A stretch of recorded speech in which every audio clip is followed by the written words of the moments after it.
Sige. Ito naman ang pangalawa ng tactical ng opensibang ng mga NPA sa San Jose de Buwan. Ito kasi ang San Jose de Buwan noon,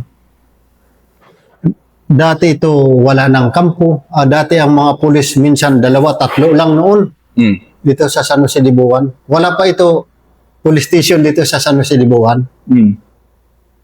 Ang pag-grade dito ng walang putok dito sa San Jose de Buwan, 2002 ito, ng mga taon. Ito kasi ng San Jose de Buwan, ako dati ang sekretaryo ng isang section committee. Ako ang sekretaryo na dito humawak ng San Jose de Buwan, tapos ang Mutyong, Paranas, at saka San Jorge. Naging sekretaryo na ako ito noon. Ang sinabi ni Renato Baleros, siya ang pinaka-head namin ng Regional Committee ng Partido Komunista ng Pilipinas. Ang gusto niya din magkaroon ng raid dito sa San Jose de Buwan na medyo walang putok. Lalo na itong San Jose de Buwan kay meron naman dito mga taong may mga kasalanan. Mas principal ito noon nga magsirot ng mga tao na mayroon mga kasalanan. Labi na dito sa San Jose de Buwan kay si konsihal dati Ilyong Ubingwar. Nag-rape ito ng babae, pinatay ang babae. Mas ito ang principal. Sekundaryo ang pag-ano na lang ng mga pulis. Kaya ang pulis dito, 3 lang sila na dito sa San Jose de Buwan. Si Atan Ubingwar, tapos nga ni Tim Yung Ribato, mga kilalat namin. Pero ditong mga tao dati yan ang mga magulang nila, mga dati kinakausap ko. Noon ako mga sekretaryo dito sa San Jose de Buwan. Ngayon, itinuloy ito ng plano ni Renato Baleros na i-raid ang San Jose de Buwan ng walang putok para itong dalawang target may hatol ng ang parusa sa kanila. Yun na, pag-raid ito, wala ito talaga putok. Ginano lang yan, takbuhan lang papunta dito sa San Jose de Buwan. Pumasok kami, simula ito ng mga alas 5 ng umaga dito sa San Jose de Buwan. Lumabas kami mga alas 2 ng hapon. Tagal. Tagal siya, nagkaroon pa kami, nagkanda kami ng meeting dito, Kabarkot. Oh, Grabe naman. Grabe to, Ulit. wala ito taga dito. Yun ang kahirapan ng San Jose de Buwan. Iniiwanan ito ng gobyerno, nagiging kuwan ito ng mga MP nala, ang palagi kinakasama ng mga paraguma, yung magsasaka dito sa San Jose de Buwan. Kaya yun ang sinasabi kong 3 pulis, papunta naman dito sa San Jose de Buwan, ilang araw lang, babalik na naman sa Katbalugan. Yun, pag-read dito sa San Jose de Buwan, simula alas 5 hanggang alas 2. Ilan lang kayo? Isang company kami ito. Isang company ng MPA. Malaki-laki to. Malaki-laki ito. Tapos nag-ano yan ng mga gwardiya sa mga kalsada. Tapos magkaroon pa kami ng mga meeting. Ipon ito ng mga tao dito sa San Jose de Buwan. Hindi lang yung mga 500 nandyan ng meeting. Lahat itong mga tao. Nagkanda kami ng mga meeting. Grabe naman tong kwento na to. 2001 to ha? Iba talaga ito, sir. Kasi ang amin ipinaalam ito ng mga tao, itong sinasabi kong dalawang gimpatay ng NPA. Si Ilyong Mabingwar, tapos ito pang ex-military nga nagpatay. Yun din, nagsabi ito ng meeting ito, gisirutan ito ng CPP, NPA, ganito yung mga kasalanan nila. Tapos pagka alas 2, yun na, umalis kami papunta doon sa banda ng Kanapunti. Pagkon sa Kanapunti, naghiwa-hiwalay ng mga NPA. Pag hiwa-hiwalay ito, masabi ito, balik kayo sa mga teritoryo ninyo. Ganun pala yung style niyo pag... Ganyan ito, sir. Nagkakandak ito ng mag-iipon ito sa iba't ibang mga platon. Kaya noon ang isang printe committee, may 4 ka platon. 4 ka platon, minsan 36 sa isang platon. Dami na itong MPA, isang company. Yun ang pag-read dito sa San Jose de Buwan. Pero, ikwento mo nga yung ano ba yung sitwasyon dito? Ano ba yung itsura ng San Jose de Buwan year 2001? Kasi nandito, umikot kami kanina. May bus na, may marami ng business. Pero ano ba dati? Ito nga sinasabi ko, sir, medyo naiiwanan ito ng gobyerno ang San Jose de Buwan nga naging pabor ng CPP, NPA. Sa ang NPA kasi, pabor sa mga NPA nga maniwala ang mga magsasaka sa sinasabi nila, lalo na magsasabing NPA nga ang gobyerno yun ang kabulukan. Walang totoo gobyerno na tumutulong sa atin. Panay kita nandyan sa lubog sa kahirapan. Sa itong San Jose de Buwan noon, dati ito wala pang, itong kalsada, mahirap ito, sir. Ang kalsada, Rough road pa yan. rough road, isipin mo lang, isa lang noon ang bus, papunta sa Katbalogan. Minsan yan, 4 hanggang 6 na oras makarating sa Katbalogan. Katbalogan. Malaki. Mahirap ito, sir, noon. Tapos medyo, yun ang atrasado kasi ang San Jose de Buwan. Wala pa itong makalsada, kahit nga itong, dito lang yun, ang mga, mayroong bahay. Hanggang doon sa may munisipyo.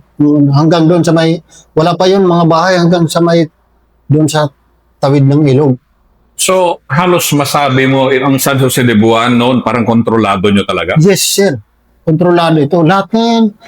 Ang dati dito ng mayor, si Macario Ribato. Si Macario Ribato, ang pinsan niya nga Serapin Pasimos. Magpinsan yun noon. Si Serapin Pasimos alias Yambi, nga namatay sa Matuginaw, magpinsan sila. Iyon ang linagay si Macario Ribato maging mayor sa San Jose de Buwan. Tinulungan ito ng CPP, NPA si Juan Artemis May Macario. Hanggat wala na si Macario, nag-last term, ibinigay sa kanyang anak, Ananias Ribato. Si Ananias Ribato, palagi ito may sumpayan noon si Renato Baliros alias Canor. Sila yan ang magandang usapan yun noon. Nandun pa sila kay dating congressman si Kata. Nandun pa yon si Baliros sa opisina ni Kata. Doon sila nag-uusap-usap sa opisina ng Congress. Dati noon.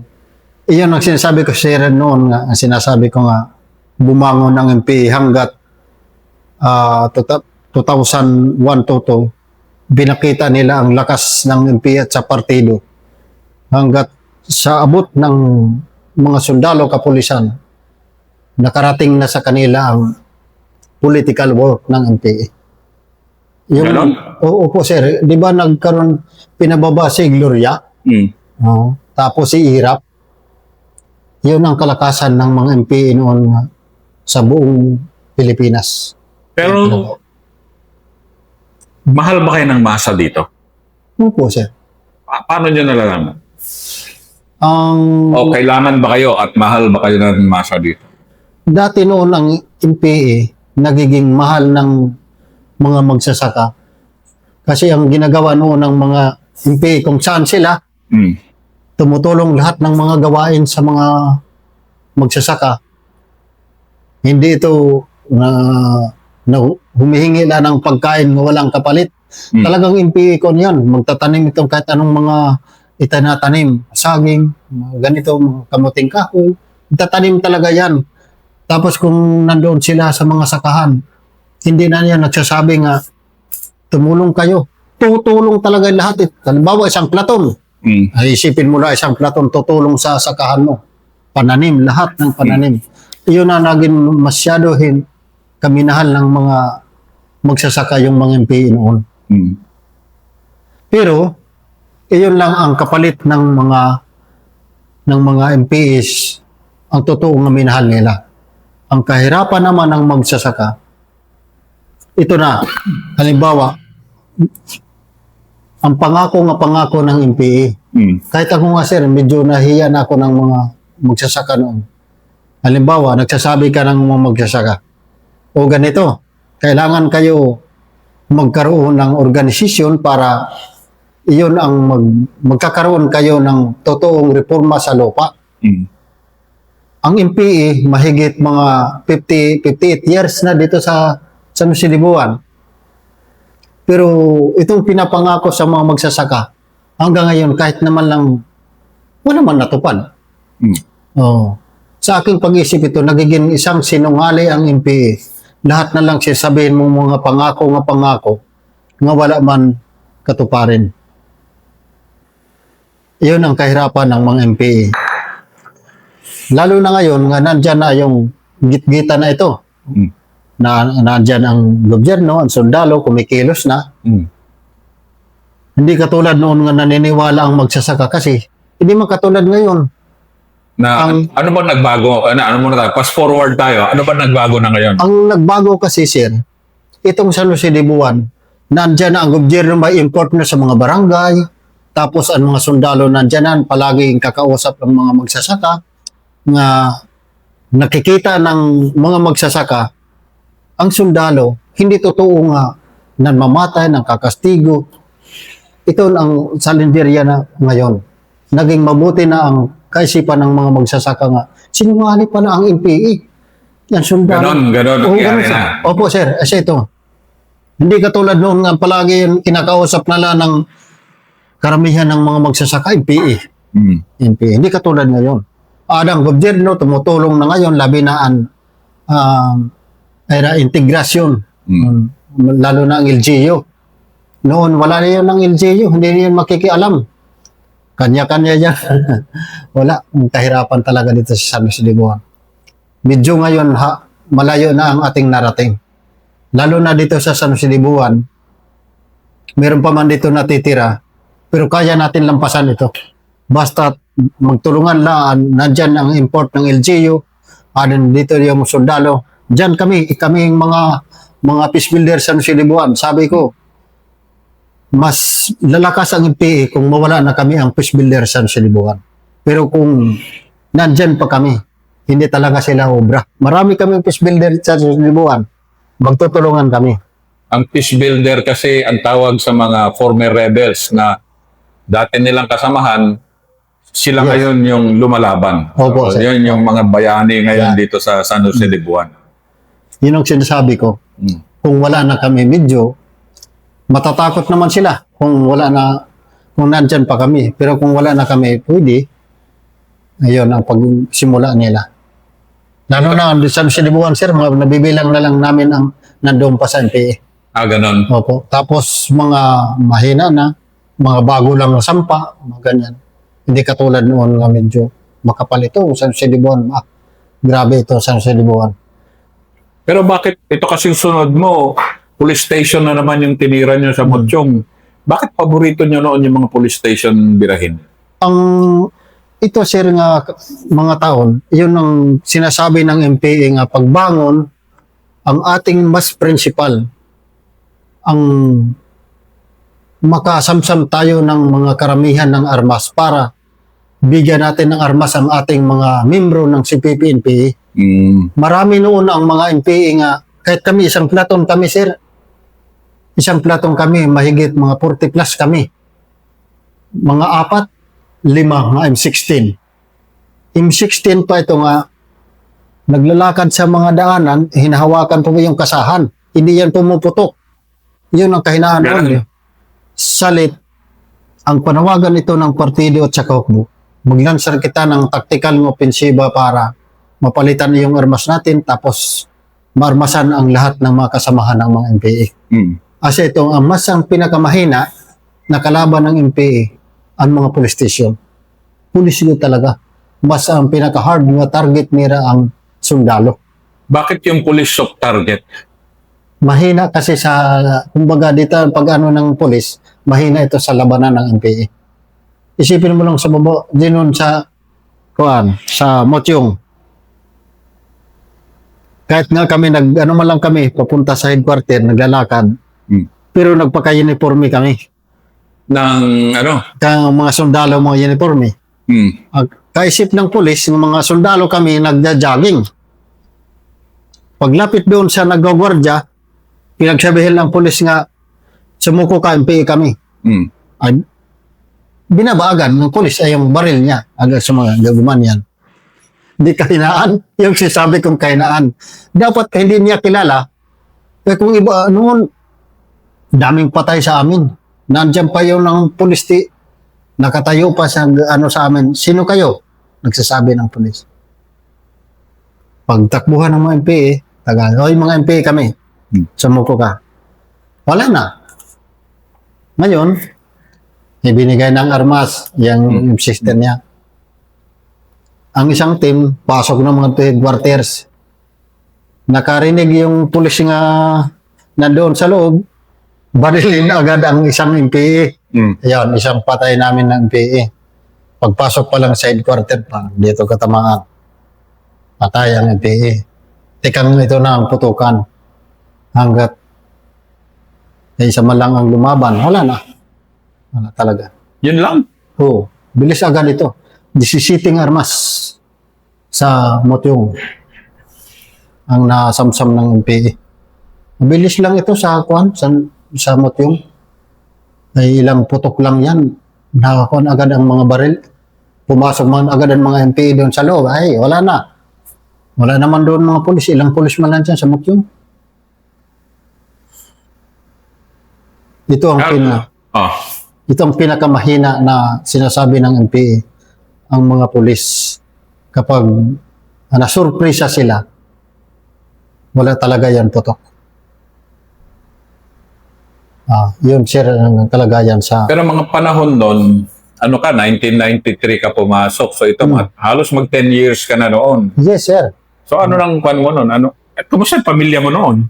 Ang pamilya ko naman, itong sa Motyong, nandiyan pa sila sa sa Barangay Hagbay.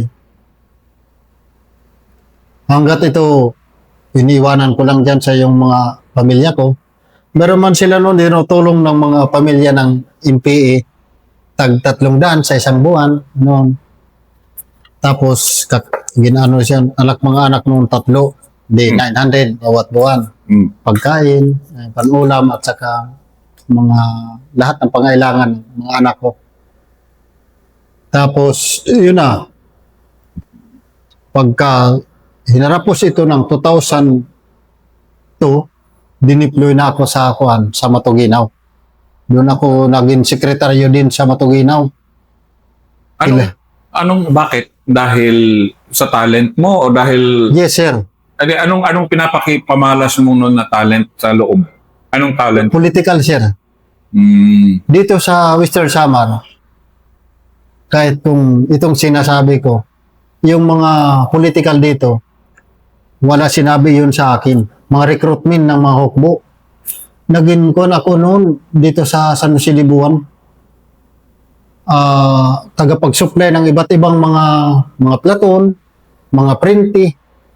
Dami noon yung nare-recruit ko dito sa San Jose Libuan. Hindi ka mo maniwala, sir, kay ang Hibakaan, Selat sa Hibakaan. Tapos si Duruma, itong mga barangay. Sa isang barangay lang yan, mahigit limang tao dyan sumasama sa mga binata. Sige nga, sample mga paano ka nagre-recruit pang armado. Iba kasi yung pang legal, di ba? Pang armado. Ang ginagawa ko noon, nagkakandak ako ng mga education para sa mga bata. Yun ang sinasabi ng mga MP, yung maikling kurso ng Lipunang Rebolusyong Pilipino. Doon, pinag-aaralan ito ng ang kasaysayan ng Pilipinas, ano ba yung kalagayan ng Pilipinas, at saka nag-ano ng kahirapan. Tinuturo mo ng kahirapan ng lalo ng mga estudyante, yung mga kabataan, mga magsasaka, mga trabahador. Dito na kung ang mga binata kasi di katulad ngayon nga mas ang focus education. Noon wala lang yan, nandoon lang sa sakahan. Di maniniwala agad ang mga binata noon. Lalo na noon nga wala itong ibang mga barangay, wala yan mga eskwelahan, wala no. Dito wala talaga. Opo, sir. Di gaano makasagwa noon talaga dito? Gusto ikwento mo kayo. Yun na nga, sir. Lusugan, so isa-isahin. Sige.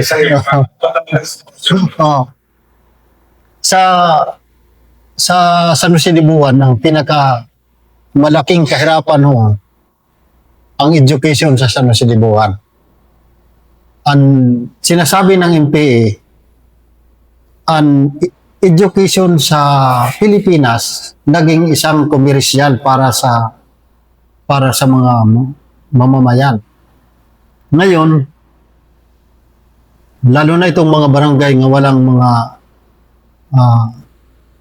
mga guro, maniniwala agad ito ang mga binata sa mga sinasabi ng mga MPA na totoo na dapat kayong mga binata ang kailangan niyo humawak lang ng baril para dito kayo matututo ng pagsulat, pagbasa sa mga MPA. Ang MPA kasi meron sila doon yung tagapagturo, halimbawa pagsulat, pagbasa, yun.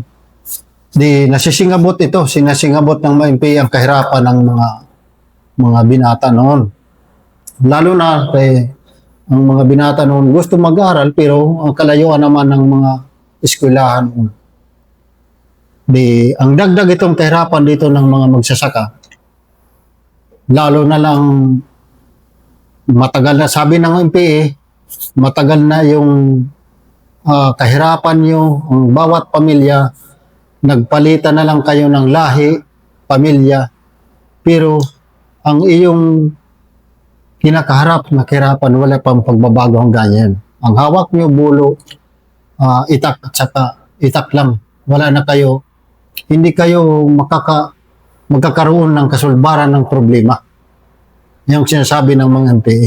Lalo ito ng mga MPA na nagiging katotohanan, sinasabi nila noon. Hindi katulad ngayon na mas nandyan na sinasabi ko, binabalik ko ito.